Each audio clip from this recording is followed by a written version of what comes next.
Music and Talk with Mike Live. Music and Talk right here on the Mike Live show. That's brand new music. Corey Clark, he's sitting live with me in Las Vegas. This is the Las Vegas edition. Viva Las Vegas. We in Vegas, Corey Clark. Hey, bro, we upgrading. We really did. We was in Los Angeles last time. Man, we was in Los Angeles about, 18 hours ago.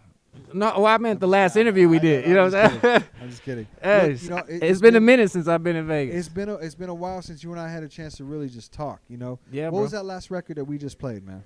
That was a Naughty Boy. Naughty Boy. Now, that's featuring Casper Red Sun. It's a reggae kind of pop joint. Yep. And it's moving, man. Like that's all I can say. It's moving. I'm thankful that it's moving. Yeah. Back on the charts again. You know what I'm saying? Like, I've got some successes already. You got different lanes that you do in this music game, man. Not only is it pop, reggae, rock. I mean, can we see Corey Clark do some R&B? Maybe link up with Bria Banks, or I mean, I don't know. Can we see some? Yeah, I mean the whole first album straight R&B, bro. Is that what you be doing? That's who I am. We had Scott Storch on the first record. We had Kid from Kid and Play on the first record. Sarah You Stokes. had Kid? Yeah, bro. I used to work with Kid back in the day. Yeah, man. We had Sarah Stokes from Making the Band on MTV. P. Yeah. Diddy's Making the Band. She actually made the band. Michael Landau from the group Chicago. Oh, wow. He played guitar on the record. Wow. Tom Keene produced the record. He wrote and produced Through the Wow. Fire for Shaka Khan. So, Yeah. like, that was an R&B record, bro. I Like, love it that. just, it fell through the cracks Yeah. at the time, you know? Yeah, yeah. Like, Fox was telling folks that if they played my record, they were telling Clear Channel and other radio stations that if they played my record, AKA iHeart. they'd pull their promotional dollars from the station. So I was running into situations where, like, Kiss FM in Boston wanted me to fucking DJ the whole morning drive for people while they were going to work, which is 3 hours. All right, so peep this out real And quick. I could play whatever I wanted except for my own music, Peep this out real quick. which was crazy. I worked at Clear Channel before they turned iHeart. Okay. Yeah. I'm gonna tell y'all a story, and this is the God truth. I walked in to the vice president of business affairs at iHeart at Clear Channel. Yeah. This is before Real 92.3. I was just a guy in production, and I walked in and I asked him, and I'll never forget this. I said, "Yo, man, how come iHeart, aka Clear Channel at the time, how come y'all don't have any hip hop stations?" And you know what he told me? He said, "Mike, why don't you go ahead and look around this office? You got this person, she's white. You got this person, she's white. You got this guy who's been running Kiss FM, he's white. Caucasian. Mike, we don't have time for any of that hip hop." He told me that to my face. If I was an That's crazy. African American individual, and you told that to an African American individual, that low key is fucking racist. That shit not low key. That shit is racist. Hey, look, bro, look. But This is hold the on, hold on. distinction. I'ma This is finish the though. Let me distinction. finish. They cool with the Corey, hold with on, Caucasian man. artists I'm doing I'm it. going further, You feel Corey. me? I got more to this. Go ahead. Yeah, I feel the way you're going. This is why iHeart doesn't have sustainability, and they won't have sustainability. This is why people don't listen to the radio, because those people have been in charge for all these years. When Real 92.3 hit the airwaves, I'll never forget this. I brought Nipsey Hussle. I called Nip on the phone. I said, "Nip, meet me over here at iHeart. I'm doing a podcast for this station called Jumpin' Hip Hop." And believe it or not, my boy Mark, who started Burkeneer, we did this. We created a station called Jumpin' Hip Hop. At the time, I was working production. I was using their side production studio to work on Jumpin' Hip Hop and interview cats like Nip. And I was the first cat to bring Nip to that building. That's what's up. Years later, that same building hired an African-American gentleman by the name of Doc Winter. Doc Winter runs Real 92.3. I'm about to say, why do I know that name? Doc I Winter know is that the name. same guy that when Kanye went on that rant and was talking shit, he was talking shit about Doc Winter. To Sway? No, when he Was like, up I'm the on only stage- 36-year-old who knows Oh, Sway. no. I'm talking when he was on stage and he had that melt breakdown. He was talking shit about companies like iHeart, and they fucking shit they pants. Yeah. They couldn't believe this man was telling them, "You're giving up the secret sauce," and they was so mad at EA for doing that shit. Yeah. But this is the problem with America. This is the problem with radio.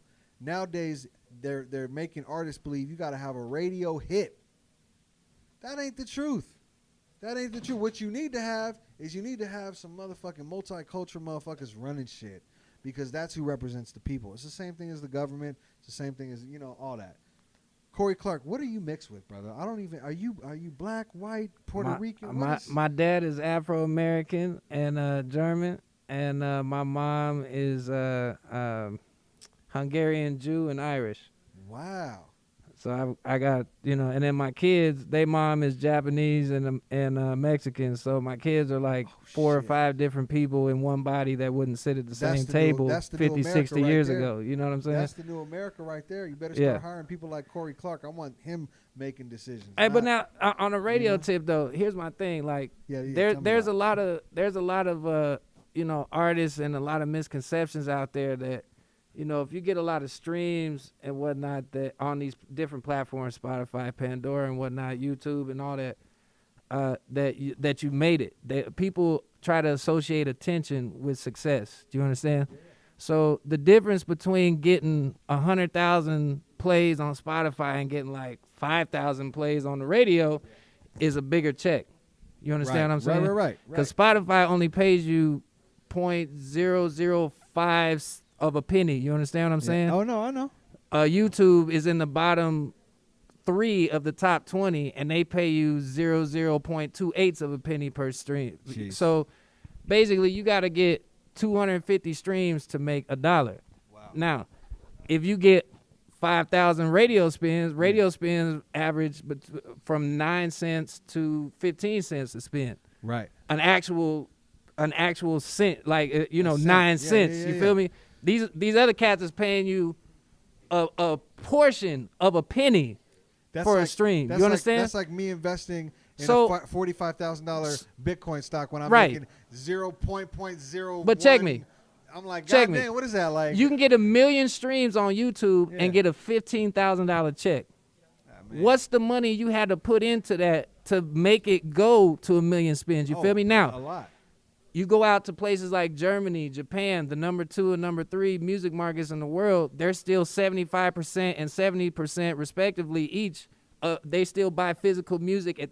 That's 75% and 70% is their whole entire revenue for a year for the music industry, a physical product that they purchase. Wow. Japan has the highest amount of record stores in the world. They got over 6,000 record stores right now. Amazing. And their average price to sell a physical album in Japan is $30. People so still if you buying sell physical albums? they sell millions of records here in America still, but it's only with a lot of country and rock acts. Oh, wow. Okay, because for whatever reason, urban acts felt like physical wasn't the way to go. We gotta go streaming. Well, Drake tried to do it after he released his Scorpion album, right? He released it digitally, but then he waited 3 weeks to drop the physical one. I remember that, yeah. If he'd have done that shit at the same time, he'd have made bank. Super bank. Yeah. You got to sell 50,000 albums, which is 10% Physical of albums? You have to sell 50,000 albums, which is 10% of gold. Gold is 500,000, right? Right. I've done gold twice, okay? But it was for a label deal. You understand? Right. If I sell 50,000 albums at $10 a piece by myself, what's that? That's $500K. Oh my gosh. You understand what I'm talking Yeah. about? And I don't have to be doing no Michael Jackson numbers, no Justin Timberlake numbers. Like I'm doing what I love, selling 50,000 records. Now, if I'm in Japan, all I gotta sell is 20,000 records at $30 a piece. Right. You understand? Right. And but I'm saying I'm going. If I gotta pay my producers, any other writers that are on the record, right. And that's it. If I walk home at the end of the year with 150K off of selling 50,000 records a year, bro, physical units. Yeah. I put less money into marketing and promoting it. When you say I get a higher return on it, and I don't have to worry about streaming. Is just like the cherry on top of the cake. Physical. When was the last time somebody bought a physical album? I'm telling you right now, they're selling millions of records, Physical $424 million worth of CDs in America right now. Where are they playing them? Because a lot of no, don't have not CD playing players. them. It's about buying the physical. People want the art. Oh, I get what you're saying. It's kind of like the car business, right? The sports cars only business. And it's only rock and country artists here in America that are still selling physical products. And that makes sense. Like I said, urban acts, for whatever reason, they stopped doing it. I'm not one of them people. You understand? Like, I see the difference between what they paying me for 1 million streams, $15,000 on YouTube. Yeah. If I sell 50,000 records, I'm getting over 100 times the amount of that money. I get what you're saying. You feel me? And I gotta no, put it's less complete- into it. And so radio spins pay you more. Right, they do. Radio is still important. Radio's Physical never sales pay you radio's more. Never going away. It's free. Just because we're in America don't mean that we're only selling to America. Oh, I know there that. I there know are that. other territories that buy more physical products than they buy streaming products Oh, I know that or for download sure. products. Yeah. Look, Corey. You feel what I'm saying? You teaching a lot of motherfuckers. That's right the now, man. point. The knowledge is the I key. once you know, you can't don't. unknow. There's a lot of cats in the industry that like to keep certain shit to themselves, Yeah. and they selfish. Yeah. I was raised up on an industry by my musician parents that taught about love and collaboration and Right.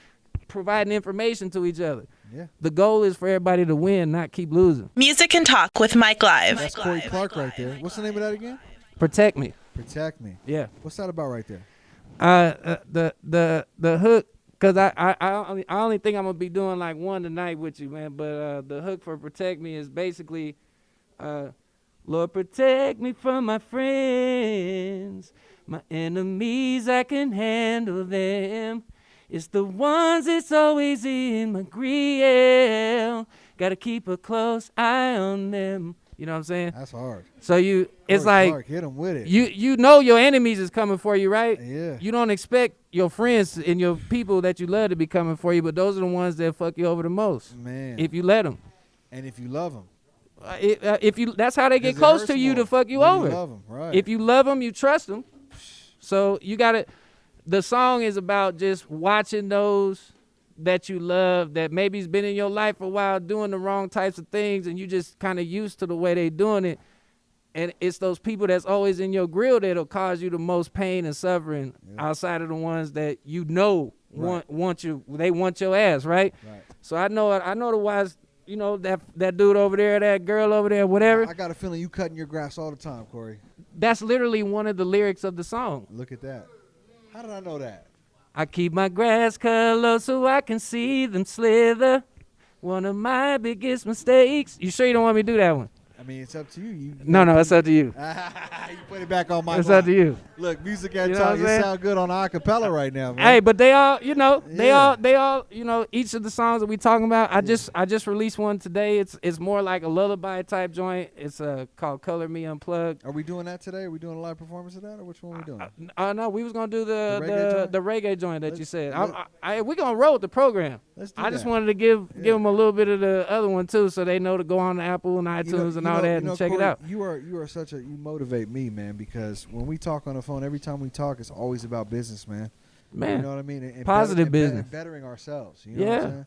I love Absolutely. it, man. Corey Clark, he's live with my Hey, live music. and we Talk. can't leave off without giving a shout out to our boy V9, Yes. because that's how we even got Yes, hooked up. yes, was you my got brother. to. Yep. That's V9. my Shout out to man right V9, there, man. bro. I always do that too. You caught me on that one. You caught me slipping. I No, should've said that. I was slipping too. I should Yeah, I have said it at the forgot. top. See? That's my partner. Like that dude right there. Look out for me, man. Hey, so. man. Music and Talk. Keeping everything live. You already know.